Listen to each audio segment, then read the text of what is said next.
आज हम मार्केंशिया के स्पोरोफाइट के बारे में बात करेंगे। इससे पहले के वीडियोस में हमने देखा था कि फर्टिलाइजेशन के द्वारा जाइगोट का फॉर्मेशन होता है और जाइगोट स्पोरोफाइटिक स्टेज की फर्स्ट सेल होती है।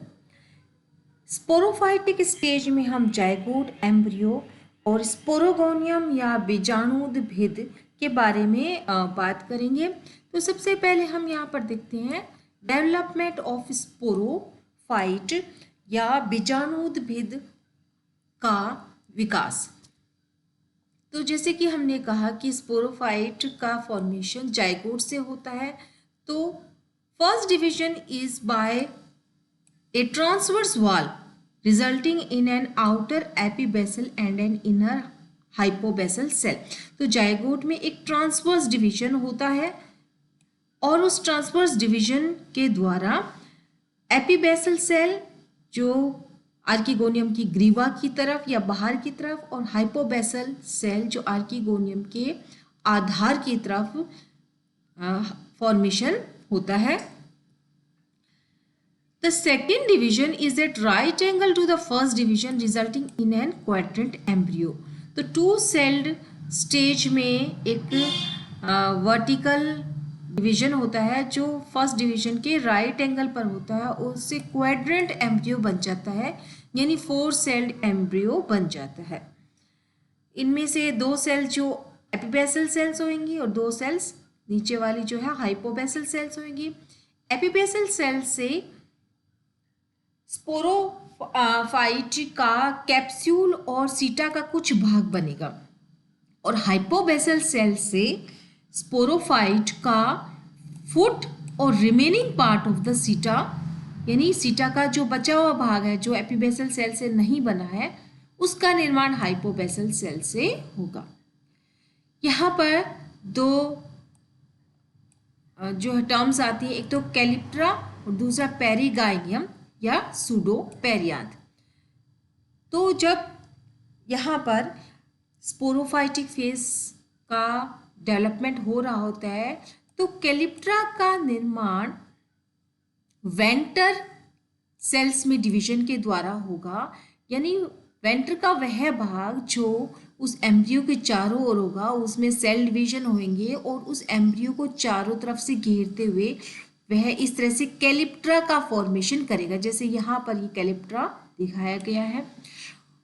वहीं दूसरी तरफ आर्किगोनियम का जो आधारी कोशिकाओं और आधारी भाग जो है वह पेरिगाइनियम या सूडोपेरियांथ बनेगा। जैसे कि डी डायग्राम में आप देखिए, पेरिगाइनियम का निर्माण जो है आर्किगोनियम के जो बेसल सेल्स हैं उनमें डिवीजन होने से इस तरह से इसको दोनों तरफ से जो कवर करते हुए इस तरह से इसका फॉर्मेशन हो रहा है पेरिगाइनियम। तो कैलिप्ट्रा का निर्माण वेंटर से होगा और पेरिगाइनियम का निर्माण आर्किगोनियम की बेसल सेल से होगा। नेक्स्ट हम देखते हैं कि जो क्वाड्रेंट का निर्माण अब तक हो चुका है, यानी 4 सेल्ड एम्ब्रियो का निर्माण हो चुका है। इस क्वाड्रेंट स्टेज में वर्टिकल डिवीजन होंगे और उन वर्टिकल डिवीजन से उनमें कोशिकाओं की संख्या में वृद्धि होगी।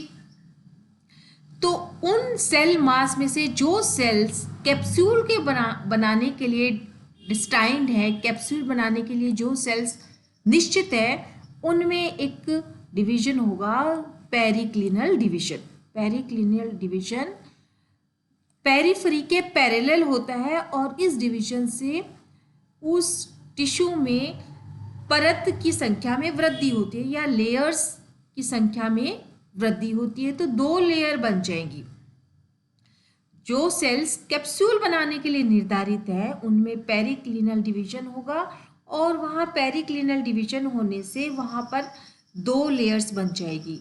एक तो एम्पिथीशियम कहलाती है और दूसरा उसमें भीतर की तरफ एंडोथीशियम बन जाएगा। The peripheral single layered amphithecium and is central many celled endothecium is distinct.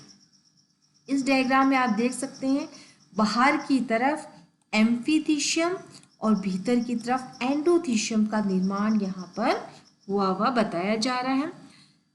इस डायग्राम में आप स्पोरोगोनियम की डेवलपिंग स्टेज दिख रही है, जिसमें स्पोरोफाइट के 3 भाग दिख रहे हैं, लेकिन अभी तक पूरे डिस्टिंक्ट नहीं हुए हैं। जैसे यहाँ पर फुट, देन सीटा, और तीसरा जो मुख्य भाग है कैप्सूल या संपुटिका कहते हैं। कैलिप्ट्रा का निर्माण यहाँ पर हो चुका है और पेरिगाइनियम का निर्माण भी यहाँ पर हो चुका है। सीटा के लिए हम कहते हैं कि आरंभ में इसकी लंबाई अधिक नहीं होती है, लेकिन बाद में इसके कोशिकाओं में कुछ ट्रांसवर्स डिवीजन होते हैं, जिससे इसकी लंबाई में अत्यधिक वृद्धि होती है। इसमें कुछ वर्टिकल पंक्तियां युक्त कोशिकाएं बन जाती है और जिससे इसकी लंबाई में वृद्धि होती है। यहाँ पर हम मैच्योर स्पोरोगोनियम की स्ट्रक्चर को देख पा रहे हैं। यहाँ पर भी इसके 3 भाग हैं। पहला है फुट, तो foot is parenchymatous absorb nutrition. Foot parenchymatous कोशिकाओं से बना हुआ है और इसका मुख्य कार्य न्यूट्रिशन को एब्जॉर्ब करना है। दूसरा, सीटा is also parenchymatous and pushes the capsule out from the protective covering. सीटा भी पैरेन्काइमेटस कोशिकाओं से बना हुआ होता है और बाद में जब इसकी लंबाई में वृद्धि होती है तो यह कैप्सूल भाग को इसके 2 प्रोटेक्टिव कवरिंग से बाहर निकालने में सहायता करता है। प्रोटेक्टिव कवरिंग इसमें कौन सी होती है? कैलिप्ट्रा और पेरिगाइनियम। कैलिप्ट्रा और पेरिगाइनियम का निर्माण इसमें जो डेवलपमेंट ऑफ स्पोरोफाइट के दौरान होता है। एक और कवरिंग पाई जा रही है जिसकी बात हमने पहले वाले लेक्चर्स में की थी, दैट इज पेरिकीटियम। पेरिकीटियम प्रत्येक जो समूह होता है, आर्किगोनिया का जो समूह होता है, उसके चारों ओर पाई जाती है। Capsule has a single layered sterile jacket. Capsule में अगर हम बात करें, इसके चारों ओर जैकेट पाई जाती है और इस जैकेट में केवल एक ही परत होती है, that is it is single layered. Capsule के भीतर स्पोर्स एंड इलेटर्स पाए जाते हैं।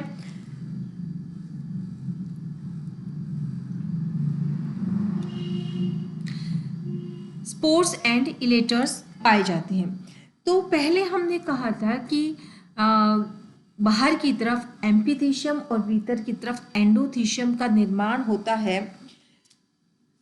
एंडोथीशियम में कई विभाजन होते हैं और उन विभाजन से आर्कीस्पोरियम नामक टिश्यू बन जाता है। उसमें और अधिक विभाजन होने से स्पोरोजिनस टिश्यू बनता है।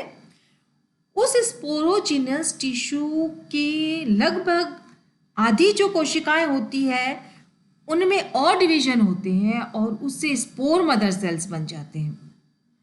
स्पोरोजिनस सेल्स जो है उनमें से आधी कोशिकाओं के विभाजन से स्पोर मदर सेल्स बनते हैं और शेष जो आधी होती है वे स्पोरोजिनस सेल्स कुछ लंबी और पतली होकर स्टेराइल सेल्स में चेंज हो जाती है और इन्हें इलेटर्स कहते हैं।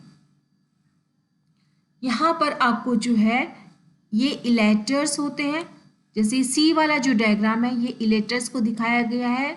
तो कुछ स्पोरोजिनस सेल्स जो हैं वो स्पोर मदर सेल में परिवर्तित न होकर इलेटर्स बनाती हैं।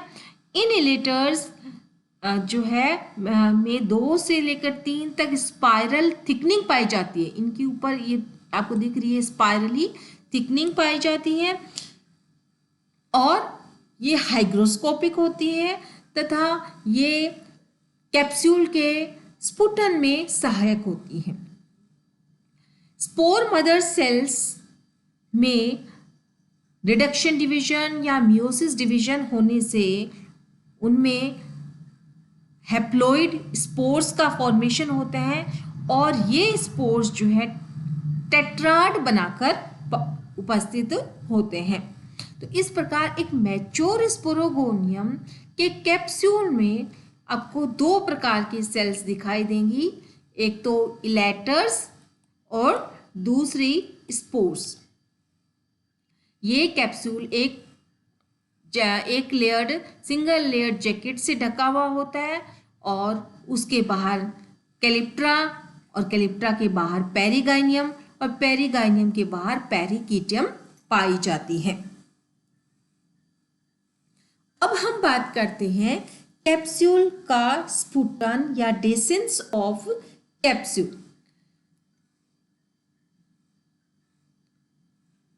तो हमने कहा था कि द सीटा इंक्रीज इन लेंथ। शुरुआत में सीटा की लंबाई अधिक नहीं होती है, बाद में बहुत लंबाई में अधिक हो जाती है। लंबाई में अधिक होने के कारण यह कैलिप्ट्रा को रप्चर करती है और कैप्सूल को बाहर की तरफ ये पुश करती है। तो कैप्सूल जो है बाहर की तरफ एक्सपोज हो जाता है।